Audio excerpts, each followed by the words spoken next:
Hold up. Yeah. Swirl.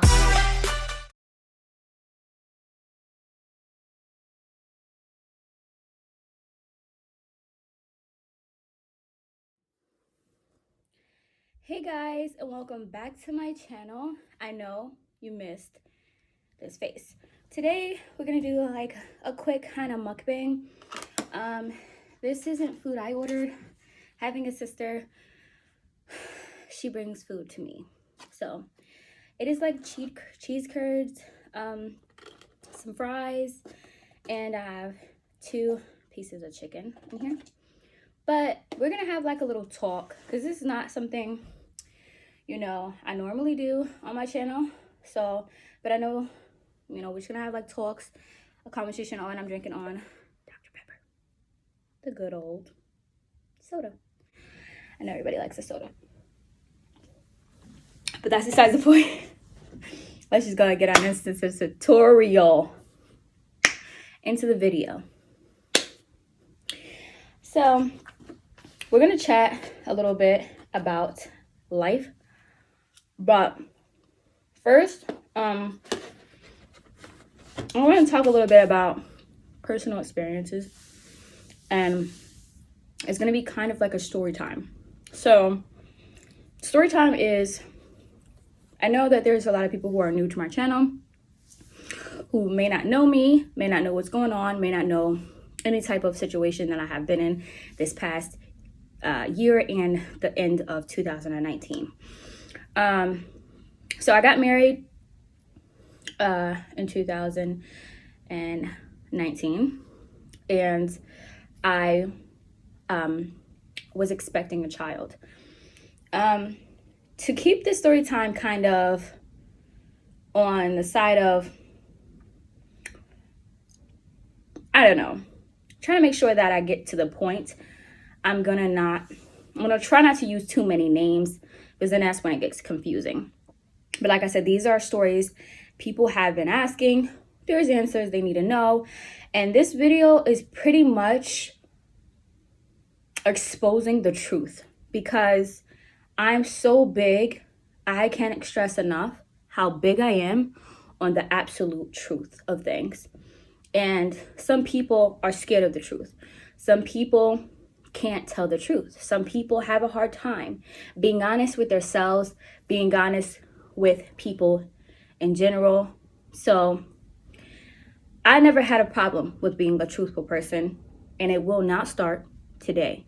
So today is really much just talking about some things that people are trying to cover up, about how my in-laws had a persona that they didn't want no one to know. So they pretended to be these type of people when they were really these type of people. And today I'm going to tell you what I mean. So I was married to a guy. He was my age. I'm not going to give you bio on him because it's not that important. Going into the relationship, he wasn't stable himself, which I didn't mind, because I'm the type of person that accepts you regardless, as long as you are trying to be stable, as long as you prove that you're a hard worker and you're going to do what you have to do for your family, for me. So I didn't think anything of the fact that he just wasn't stable. And I don't mean stable as in the head, but he wasn't that either. It was more so stable with his money, with his moves. He was a little bit behind in life as far as what he should have been for his age. But that's, I believe people can get it at any age. But he didn't even put any effort into any of it for a long time, until eventually our child was announced in the womb. Okay, so we're gonna get to that. Here goes the water heater, guys, the water heater. And sorry if I keep trying to situate myself, because my shirt is actually crisscross and it shows skin, and that's not what I'm trying to do. So I'm going to make sure that I'm right for this video, because I will have to delete the whole entire thing if it shows a lot more than I need it to show. So I hope you guys can still hear me, because the water heater has now came on. or the heater. I think it's just the heater. But anyways, I got married on February 22nd, 2019. Before I got married, in our religion, you literally have to, I'm Muslim. In our religion, you literally have to, we don't do like dating. We'll literally have to get married, and that's where we have children and things with our husbands. But there's ways to find out, if we like them or not. Because some people are like, oh, you're just doing arranged marriages. No, but this is not to talk about our religion. I'm just saying that I'm Muslim, and if you don't know, the protocols and everything, you can go ahead and Google it and read about it. But that's not, I'm trying to make this video not too long because the story time is a little bit long. So anyways, I'm supposed to be eating and my food is getting cold. So I married him 19, sorry. And he was a good guy, supposedly, he treated me really well, our marriage was normal, like up and down. We argued here and there, but I don't know what marriage doesn't have ups and downs. But we get married, and his mother, she didn't like me from the beginning, but I didn't really think anything of it because she pretended she did. This is what I mean by persona. She pretended to like me. She never told me she didn't like me. She never hinted it to me, but she would say some things that was a little off the wall. But I don't think nothing of it because she pretended it was her personality, and she doesn't mean any hurt or any harm by it. I have a baby. Let's just skip because I have a baby. I find out that I'm pregnant. Actually, we're not going to skip too far. At the beginning of my pregnancy, she was making really, really sly, rude comments as far as like the baby coming out a certain color. And if the baby came out a certain color or a certain look-alike race, he might need to get a DNA test. In our religion, we don't play like that because we don't sleep around. Not supposed to anyway, but everyone's human. People have mistakes. People do mistakes. People make mistakes. But we're not supposed to do that. When you're married to somebody, you're literally a monogamous. You're married to that person.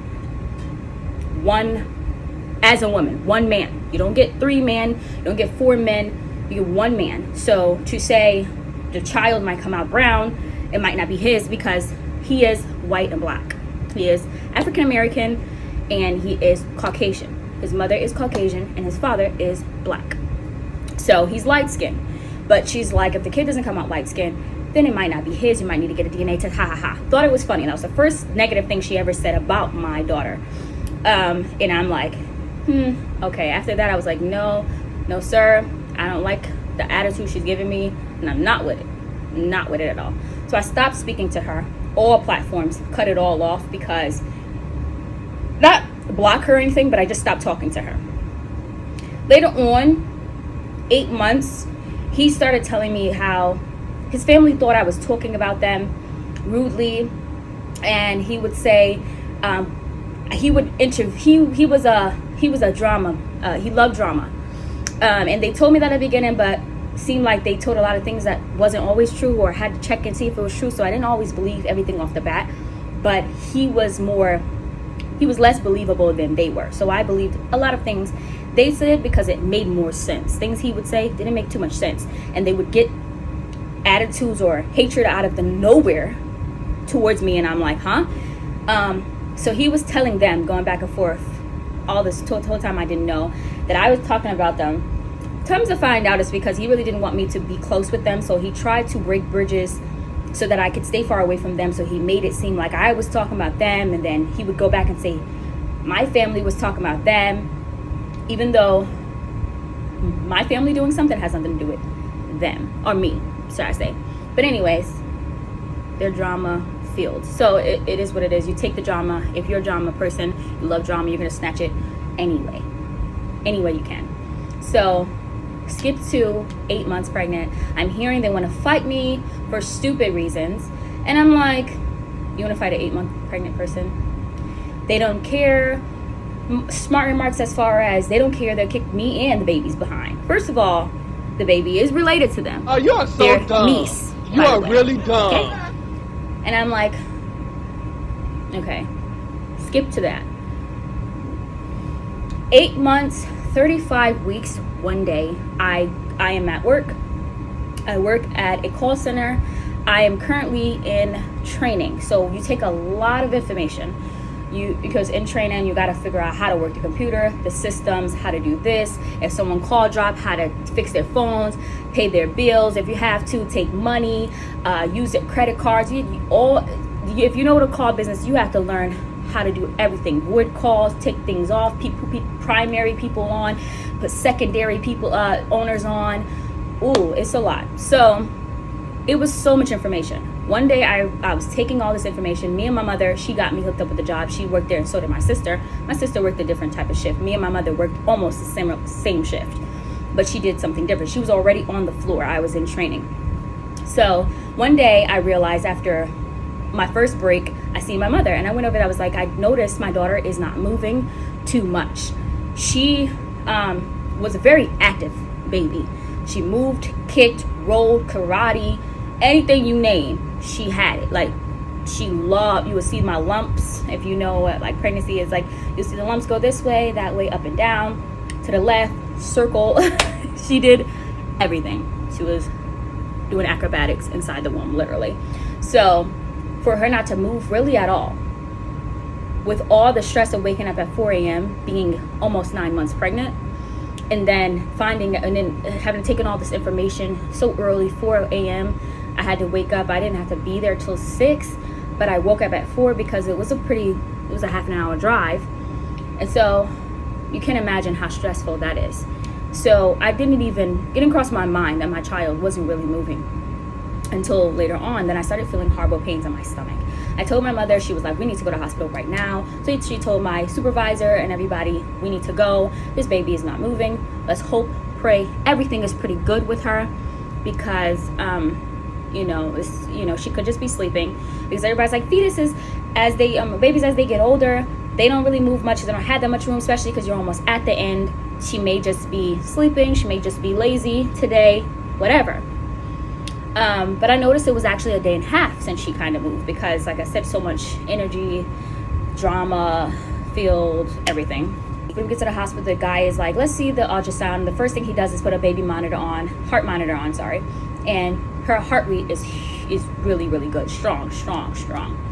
So he's like, that's good.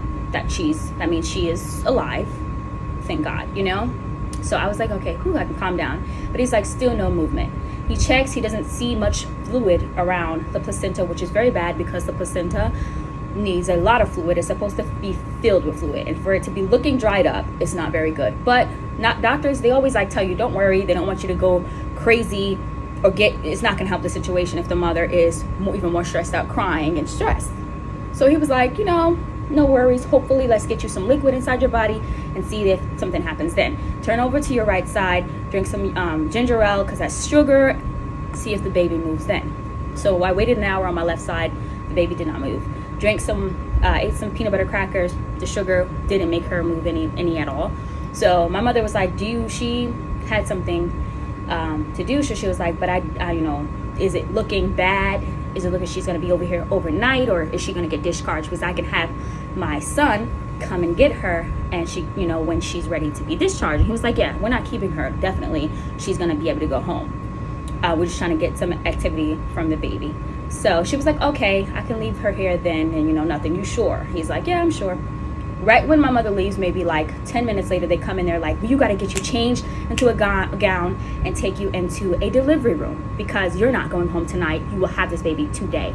And I'm like, how did my mother just ask? And y'all flip to, now I'm having the baby today. Like, what? So I'm like, okay, that's crazy. So I getting it. Mind you, I'm by myself. So, but she was like, I'm going to get your husband to come. He's going to come and meet you. I don't want you to be here by yourself. And I'm going to come back. This is my mother. I'm going to come back, check on you. So I was like, okay. So they're like, come on. You're about to have this baby today. And I'm like, what? What? Excuse me, did I hear you right? Like, have my baby today. Okay. So they put me in a gown. My husband wasn't far away. 30-minute drive. He gets there with some food. You know you cannot eat when you're about to have a baby, number one. They come in there, they're like,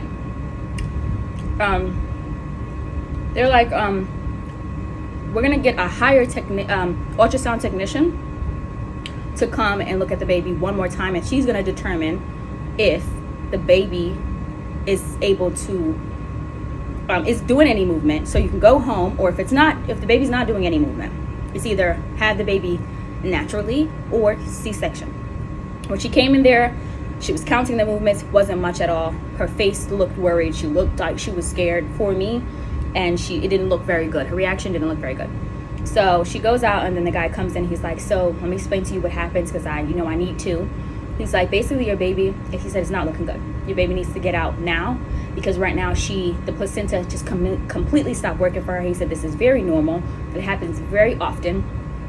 He was like, it's not something that the mother did or anything like that. It's just something that does happen, unfortunately, to mothers, where the placenta can just stop working for the for the baby, sorry. So I'm like, okay. So he's like, we're gonna have to get her out right now, because any longer in there, she's not gonna have any air or blood flow to her brain, and that can make a big issue.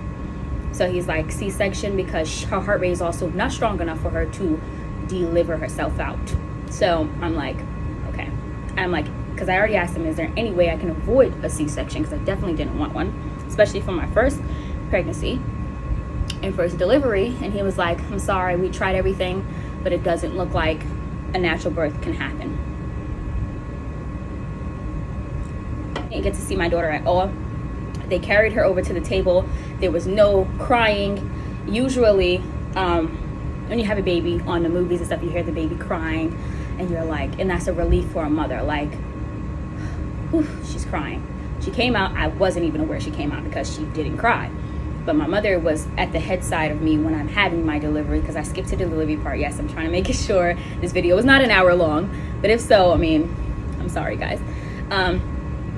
So my mother was like, she's coming out, she's almost out, telling me from the head, my head, and I'm laying this way and I'm getting surgery.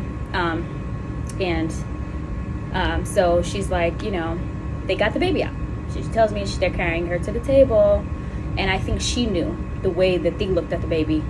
When they cut the umbilical cord, they explained how she kind of went into a shock. She was fine when she came out with the umbilical cord attached. When they cut it, she went into some type of shock, is what they explained it like, and kind of like her heart rate flatlined. There was no breathing, no heart rate. They took her over to the table, surgical table, and then pressing. It was really hard trying to, resuscitate her. And they finally got a little breath out of her, and I heard a little cry, and that's literally the only thing that I heard from my child. And so they put a tube instantly down her throat, a breathing tube. She was on the breathing tube for 9 days. We had 9 days with our daughter.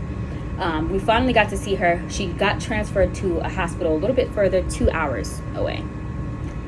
And they were like, we're going to take you. We don't know. And then my husband was like, can I come too? And they were like, we're going to try to check for you. But I'm like, why would he be able to come? And they were even saying for me, like, oh, the baby got to get there, but you don't have to come. Why would I want to be in a hospital? So you can stay here, wait for her, call, check up on her, or you can come to the hospital where she's going. I'm like, I'm going with my child. That's a given, a must. I'm not going to be having her 2 hours away and be worried about her. I would like to be in the same hospital. So I got transferred over to that hospital instantly, like literally right after, like maybe a day, not even a day, the next day after C-section. We get there to the next hospital, and they let me see her before they transfer her. We walked out, they let me see her. She was laying on a little table with the tubes in her, and she was so beautiful. I actually didn't even believe that was my kid. Like, I almost thought they had got the tables mixed up, the name tags mixed up, and that wasn't my child. She was so pretty, mashallah. But after that, they were like, sign these papers for her to get transferred. Then we transferred. We transferred over. My family being there, they came maybe like a day or two, and they came and see my daughter. It was my sister. Not every single family member had, was able to make it somewhere out of town and things like that, but my immediate family came to see my daughter in the NICU. She was in the NICU. My husband felt some type of way because, like I said, I hadn't spoke to his family in so long. I cut them off because it was just too much going on. His mother was saying really disrespectful things I just couldn't handle anymore. And to not curse her out, which sometimes I said some things that I felt like needed to be said, maybe in a rude tone, but I never gave it to her how she should have had it. The way she was acting, she was not acting her age, and she was very immature about the whole situation and the whole marriage. Her son's whole marriage, the way she treated me was immature, period. But anyway, and if you don't have respect for me, at least respect the child I carry, which is your grandchild. But anyway, so after being at the hospital, and my husband started treating my family some type of way with animosity, because in a way, I guess he felt like his family wasn't there and it was unfair for him, his family not to be there. So he thought, let me treat them some type of way, because right now it's unfair for her family to be able to come see the baby and my family can't. It's because his family is immature. They're drama filled. They couldn't even tell him about, I'm gonna fight you, all this stuff. Who would want that at a hospital when your child is sick? So that was the last thing and the last people I wanted to invite to a hospital with an innocent baby laying there on a tube, when all you're talking about is throwing hands and fighting over things that weren't even true or misconstrued, misunderstood. But that's neither here nor there. Last day before we decided, we were there for like 5 days. I then told him, go ahead and call your family. It might have been 3 days, but it doesn't really matter, the time frame. They let us stay at a place. I got discharged 2 days after C-section, down to a house called Ronald McDonald House. It's like a place they let the parents of the babies in the NICU stay there. It's kind of like a lounge, or it's like a hotel kind of, sort of, but more homey. And you know, all the parents there associated with the kids and babies in the NICU. So I thought that was so clever that they had that, and they had transportation and everything was beautiful. So we called eventually. I told him to just go ahead and call his family. He kept saying no, because I think he kept saying he knows how his family is going to act. They weren't going to take it well. They probably won't sit here and act cordial for the situation that my child is sick. More so, they're not going to be able to act like humans. You know what I'm saying? So anyways, I was like, still call them. You know what I'm saying? Let them know the vibes. Call them, ask them what the vibe is. If they're going to come with some stuff, stay home. If they're going to come to actually see the baby, then they can come. Prior to this, after the situation where he told me they want to fight me, they also wished death on a fetus. She was in the womb. They wished death on her in the womb. Okay, we're back. So anyways, they wished death on a fetus. Now, who do you know does that? The baby, if you have an issue with the mother, that's a different story. I would never say a baby who can't even speak, hasn't even seen the sunlight of day, that baby is dead to me. Baby is nothing to me. So now you can see the type of people we are dealing with right now, but just wait. So they come to the hospital, and the mother, of course, comes with some stuff. She is saying, first thing she says when she comes into we had to wait because the NICU had like certain hours where we kind of couldn't like see, certain hours. It was like 6 a.m. to 6 p.m. And then it didn't open again to 9, from 9 p.m. to 6 a.m. in the morning. There we go. So they came at like 8 o'clock and it opens again at 9. So we had to wait. We let them wait at the Ronald McDonald House. She comes in, she sits down, the mother. The sisters too. Both of the sisters that had a lot to say about my fetus came. But they promised no drama, no nothing. So I'm like, I'm not going to say anything if they don't. And that's it. Zip. First of all, I'm the mother who's a baby sick, laying in the NICU, and I don't have the time anyway. And I'm not going to address nothing that prior to this situation, because it doesn't matter right now, because my baby is the one that matters. So if you don't say anything, don't start no problems, won't be none.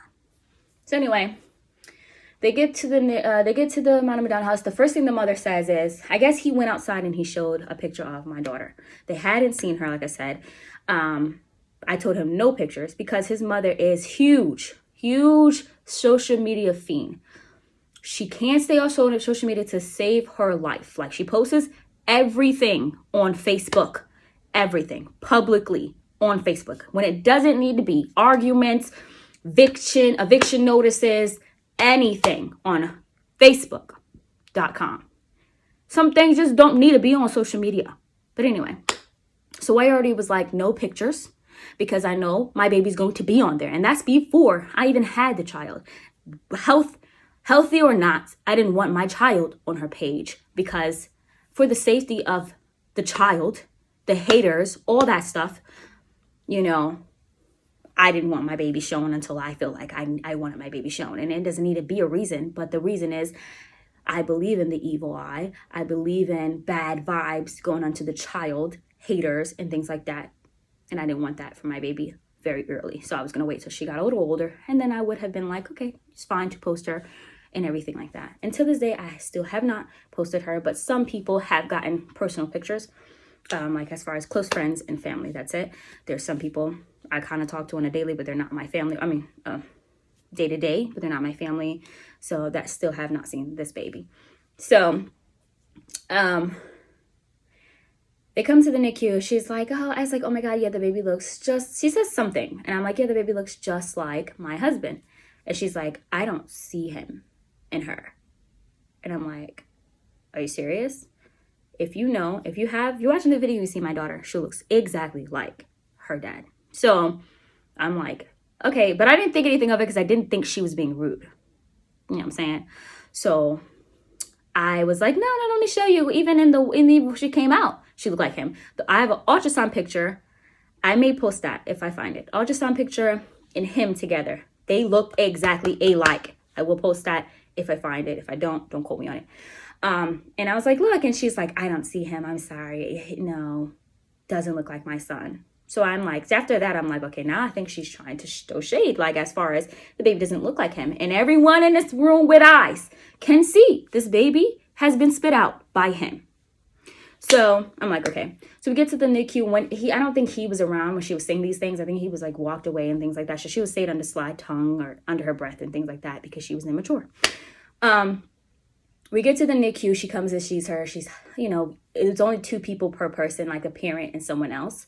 So we let them walk, and he walked his family and I walked mine back there. I walked my sister and things like that. We had to wash up, elbow, blah, blah, go see the baby, and stuff like that. So we went to go see the baby, skipped to the day where the doctors told us, basically, we have 2 choices. Right now, after 9 days, she wasn't getting better. Her condition wasn't changing.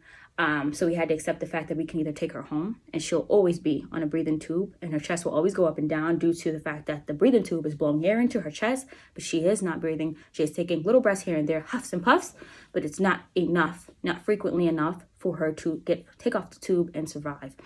He said she had 2 different brain cells, 2 different brain cells, one set and then another set. So like if one gets destroyed, the other set usually will come and take place of those that got damaged, and both of those were damaged in her brain. So she had no absolute brain cells, but the ones that she needed were damaged, the main ones she needed. So he was like, she will always be a vegetable on a breathing tube, never open her eyes, never get to wake up, never get to get off the bed, play with kids, go to schools, things like that. And you can just stare at her and hope that, just pray over her, I guess, and watch her as a vegetable for the rest of her life.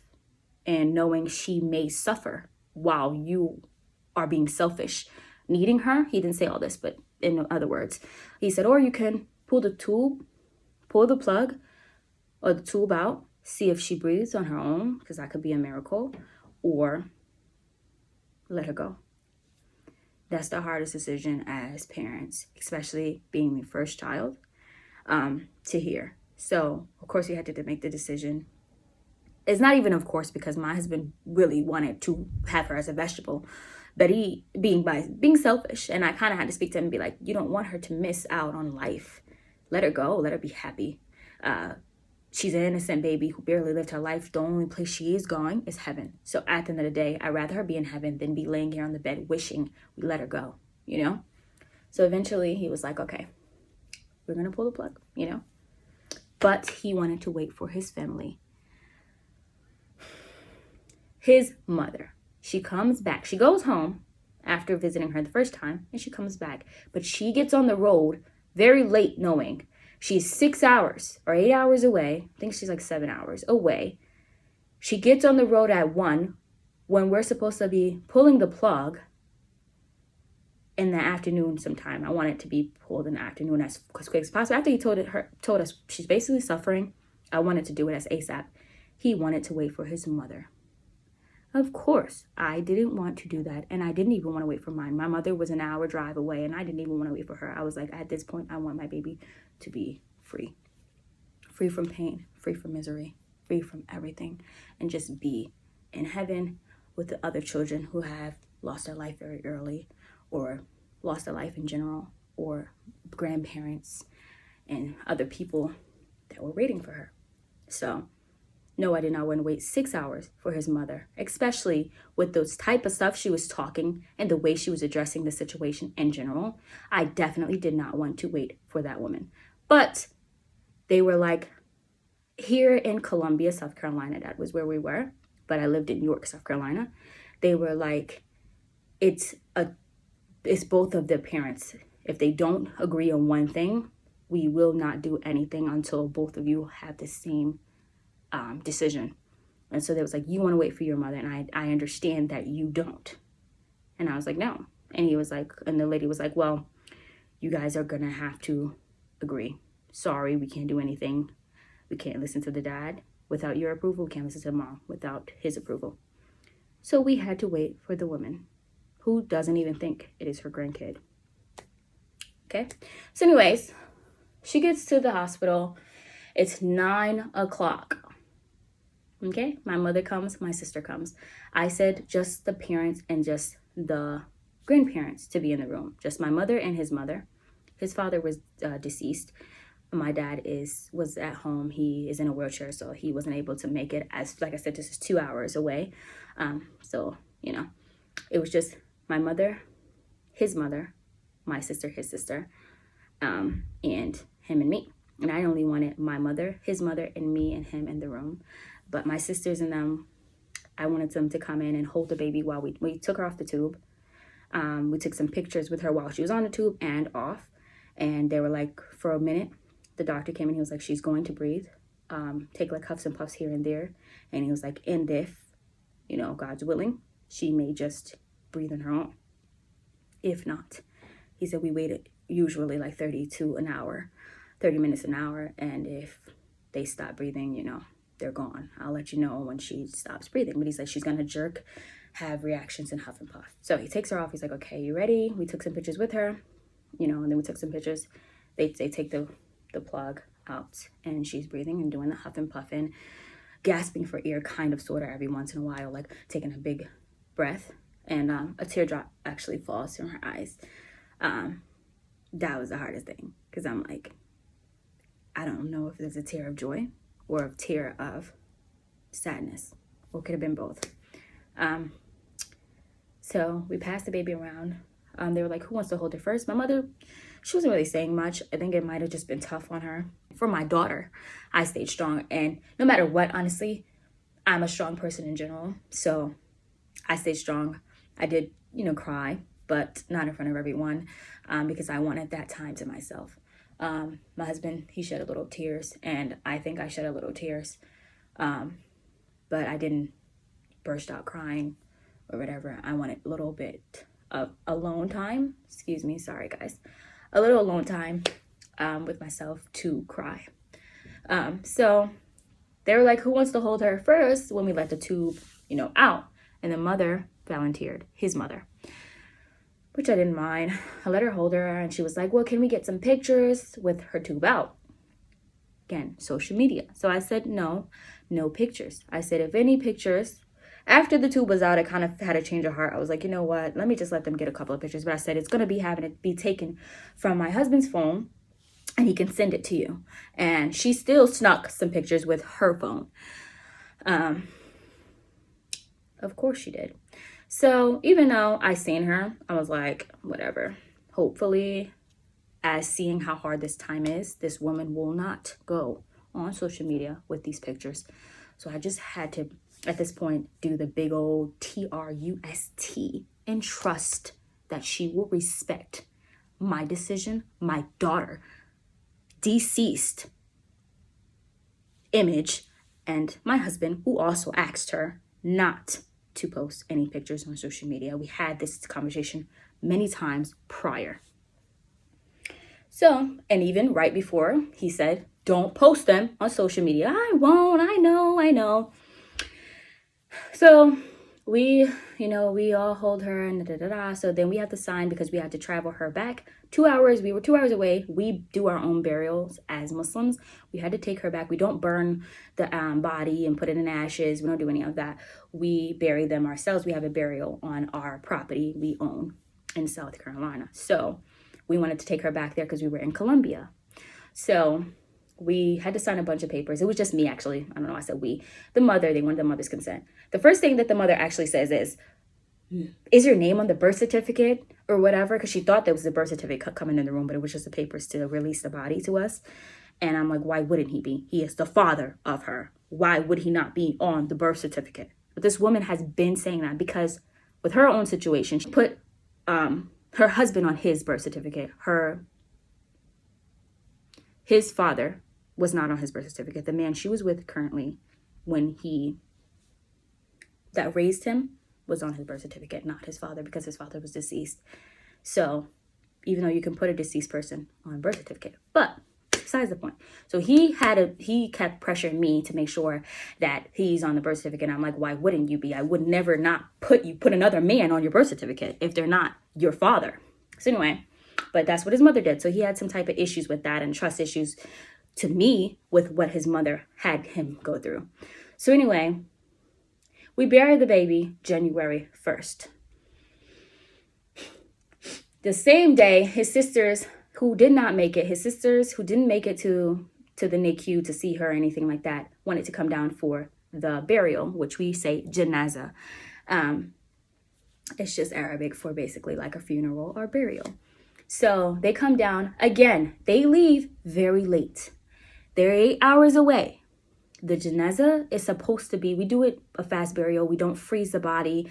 We don't put the body in whatever that room is called, a little refrigerator, basically. We don't do any of that. We bury the body right away, the next day, if possible, or if not the next day after that, and that's it. We don't do weeks and months and years, how people do, and stuff like that. So they, knowing that we were pulling the plug and everything, January 1st is the next day. And they knew they were going to bury her the next day. So, but they still left at I think she left at 12 p.m. knowing we were not going to wait for her. But my husband was like, you know what, do you want to wait for her? I was like, I hope you think we're not doing this again. We already waited for your mother. My daughter is, like I said, we don't freeze them baby or anything. She was actually, her skin was actually melting and peeling and she was sweating and her skin was starting to get it was already kind of cold, but then it started to get warm. The body can't get warmer. It starts smelling and things like that. So I was not sitting there waiting for his sister, who was inconsiderate and left at 12, knowing she was 8 hours away, because that's 8 o'clock and we have to bury the baby or anybody before sunset. Sunset is 8 o'clock. You're getting on the road at 12. You're 8 hours away. We're not burying my daughter in the nighttime. Inconsiderate things that they would do. Lord save me. So after we buried the baby, they were 15 minutes away, which I did not know. So my husband didn't know the address, so he gave her my address to my house, but she found the address to the property that we own. And she came 15 minutes later. She still didn't come 15 minutes later. She came an hour later after the burial.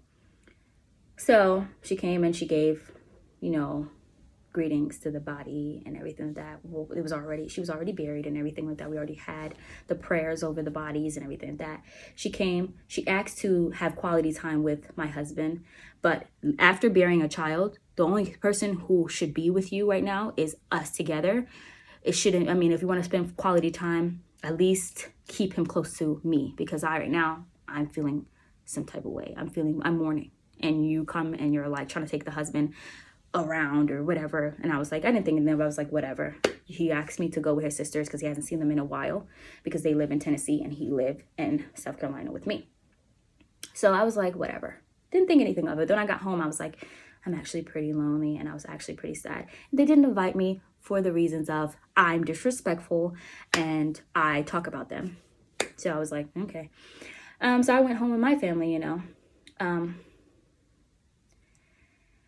The day January, when I get home, I'm like, my sister actually and my best friend had reached out to me. They're like, people are asking for pictures of the child, the baby, my daughter. Her name is actually. Are you giving any out? I'm like, no, I'm not sending them around. No, I'm not showing my baby. No, she should not be on any social media platforms at all from anyone. My mother knew, understood. My aunties knew, they understood. Everyone knew, everyone understood except his mother. And then we have a family chat. I say in the family chat, I'm like, make sure, guys, nobody forwards these pictures to anybody because I don't want her pictures getting around. My older sister goes, well, then maybe you should tell your mother-in-law that because she posted your child. My heart dropped because as a mother who asks you specifically, very nicely, very kind, not to post my child, and you do it anyway because you don't care, broke my soul as a mother because it is the most disrespectful thing to do anything with someone's child without permission of the parents, period. I don't care if you're the grandmother. Especially her being not involved at all with the baby. Doesn't even know my daughter's name probably to this day. So I hear that my baby's on Facebook. I click on the Facebook. Yes, there she is. The worst picture that she could have posted.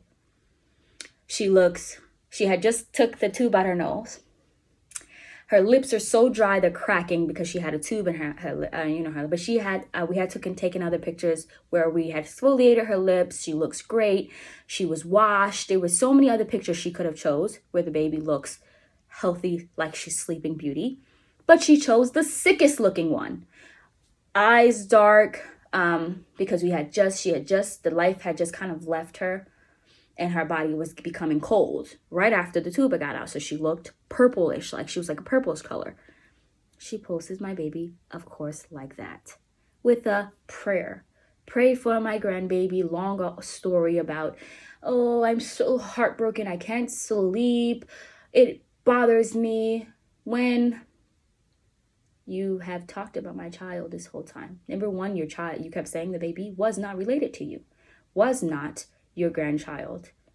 Wishing death on my child. Your daughters were doing so. I'm not sure if she did so. Trying to fight me while the baby was in the womb. Now all of a sudden, did buy not one thing for this child. Didn't care to call me, ask me what the baby's name is. How much she weighed. Congratulations, you had a baby. Something. Give even remorseful words when you hear I lost a child. Still problematic. Then you go on there and give this persona that you care so much. You're brokenhearted. You can't sleep. Imagine how I feel as a mother of the child. Did you even think how I felt? If you can't sleep, do you think I'm having good nights? Think I'm sleeping through the night? Think my heart is okay? Did you ask? To post the pictures, because she not just posted one picture, she asked me to send her some too afterwards. And I was hoping that this was a gateway to rekindling a relationship with her and having another start and maybe getting back close to her. But no, she took those pictures I sent her and she also posted them. Oh, I guess I'm brokenhearted. Something along those lines. If I find the screenshot of her long awaited message, I may post it on the screen. I tell her very nicely, I will post that, my text to her, now, somewhere. I even asked her, even after being so furious about her disrespecting me, I still kept my respect and text her very nicely asking her to remove the photos. I called and called and called. She wasn't answering. My husband, again, is hanging out with his sisters. I call him. I say, because I called him twice. I say, hey, are you aware your mother posted our daughter on Facebook? He goes, no. I said, yeah, she's on there. He's like, oh, well, I'm going to tell her. I say, call her right now because she's not answering my call and ask her to take the photo down now. He goes, okay. An hour, like 30 minutes passed. She hasn't texted me back because I texted her and I called her. She hasn't called me. She hasn't answered my call. So I call him again and the pictures are still up. I call him, I'm like, did you tell her to take it down? He's like, don't get disrespectful. Or he says, don't be ignorant. Ignorant. The only person who's ignorant is your mother. We're not going to get into that. How am I ignorant? Because I'm mad because you went and posted my daughter when I asked you specifically so many times, and I know your ears work perfectly fine. Do not post my daughter, and you do anyways. For the clout. I call him and I get very angry. I tell him if he does not take the pictures down, it's going to be a problem. I don't say those exact words. You don't need to know. I was just a mad mama, okay? But I said some things, okay? That weren't very nice, and I don't care, and I don't apologize at all. Because, like I said, I was disrespected, and I don't apologize, no. Anyway, so, she then says, I don't have to take it down. I'm the grandmother. I have that right. No, you don't. You don't at all. Because I already told you not to. You don't override me. You do not have. You're not over me. I'm the mother. You grandmother, not mother. So if I'm the mother, higher authority over any child before you do. Your authority is to my husband, not my daughter. Not my daughter. You don't have a higher say over me, the mother, over him, the father. So take the picture down right now. So anyways, she finally takes it down. Then she goes and posts something else.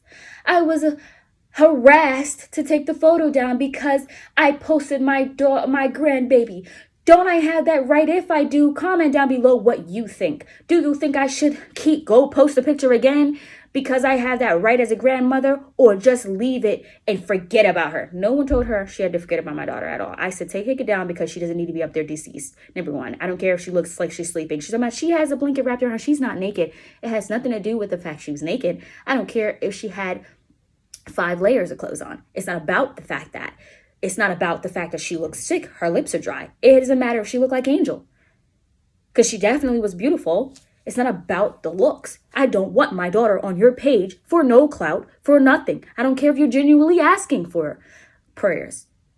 You don't need a photo. That's how I cope. You don't cope with a photo. If you want to cope, you have the pictures in your phone. Pull them up. Look at them. Oh, maybe I just cry. Oh, hold it to your heart. Whatever. But not post it for the world, because her page, this post is public, not friends only, not me only, not her only. It's public. Anyone can search her name, find the picture, look at the picture. She doesn't take the post down. She just deletes the pictures that attach to the post. So she still has the post up today. But anyways, so she goes in there. The mother asked me to take it down, and I feel like I should post it again, or I should have the right because I am the mother, the grandmother. Everyone is like, yeah, you have that right. Yeah. Yeah, no. Sit down. Be quiet. You don't know what you're talking about. I don't care if you say, I don't care if you tell me of a prince or a king from a country comes and tells me she has the right. You don't. Take it down right now. But anyways, after that, she then starts to, I'm about to get to an hour. She then starts to making rumors because it was a mad woman about the fact I asked her to respect my wishes. She then goes on to say, I killed my baby to get rid of my husband because I wanted a divorce. I starved her for 3 days while working, not eating anything, to make sure she didn't move. And then when I felt that she wasn't moving anymore, I still refused to go to the hospital right away. And then I finally, just because I was working, because I said I was working instead, I didn't want to check on my baby, I was working. And then let my baby, and when she finally stopped moving, I then went to the hospital. And by then it was already too late. My baby was dead. That's what she said. Or the fact that when we buried her, we threw her in the ground. Just took the baby and just... Oh! Somebody! Oh! He needs some milk! Lady, get a life, okay? all these other things that are horrendous. They're horrendous, and I can't even go on to say what this woman every single day, every hour was saying. Horrendous things. Horrendous things. The fact she didn't get any gifts. She didn't receive any gifts. My mother received gifts for the fact that she lost a grandbaby, but she didn't. My mother never received a gift at all. I got flowers and things. My mother never got one penny, one dime, one anything. And she didn't get any. But anyways, no one even knew her. So it was like, even if, what do you want to gift for? You didn't know the baby. If someone asked you today what the baby's name was, you couldn't tell them. How heavy was the baby? Did she weigh? You don't know. How tall was she? You don't know. You don't know anything. You don't know anything about her. But yet you're just so broken about it. I'm not saying you don't feel any way, but your actions didn't show it. You went on there making stories up about me. And for that, as a Muslim, I do pray you are forgiven. God, we pray to above, because I would not want to be in the position that she is in with all the rumors and slander things she was saying about me and my family. That is all for the story, guys. I hope you very much liked it. My food is probably freezing cold. But anyway, if you like this video, please give this video a thumbs up. If you have anything to say, definitely comment down below. I will try to post the receipts where they need to be, if I can find them, because like I said, the story happened in January 1st. So January 1st, 2nd, 3rd, she went on for days about all these lies I did, killed my baby and everything. So the story is basically not to sit here and talk about it, because I really wouldn't have came on here any other day had I just went through that tragedy with my daughter. But not only that, at the end of the day, where me and my daughter's father is right now, we are divorced. We are not married today. You can only imagine what led up to that. But we're not married today. And honestly, I still am a little hurt because it could have went better. But at the end of the day, I'm relieved and I am thankful, because I ran away from the abuse, verbal abuse from his family that I couldn't even take anymore. I can't imagine bringing another child into that type of family with that condition, with that conduct at all. I would just have to keep my kids far away from that type of mentality. Later on, me and my husband were still speaking, and his sister even went as far as saying, "That's why you got pregnant and lost your baby," or something along those lines. And she then tried to lie and say she didn't say it. So they just keep, and this is way after she keep speaking about my child incorrectly. I'm thinking it is okay to say what you want, address the situation the way you want, speak about a baby that can't even speak, never said anything, the way you want, with animosity in your heart. And for that, I hope it doesn't come on any of your children in the future. Some of them don't have kids yet. Some of them do have kids. And I just hope what you say, I'll bounce off of me and come back on you, or something like that. Bounce off of you, come back on me. Anyways, I'm going to go ahead and stop rambling, and I'll talk to you guys next time. Make sure you like, comment, and subscribe. I am having back pains. Whew. Make sure you like, comment, subscribe, share this video, and I'll talk to you guys next time.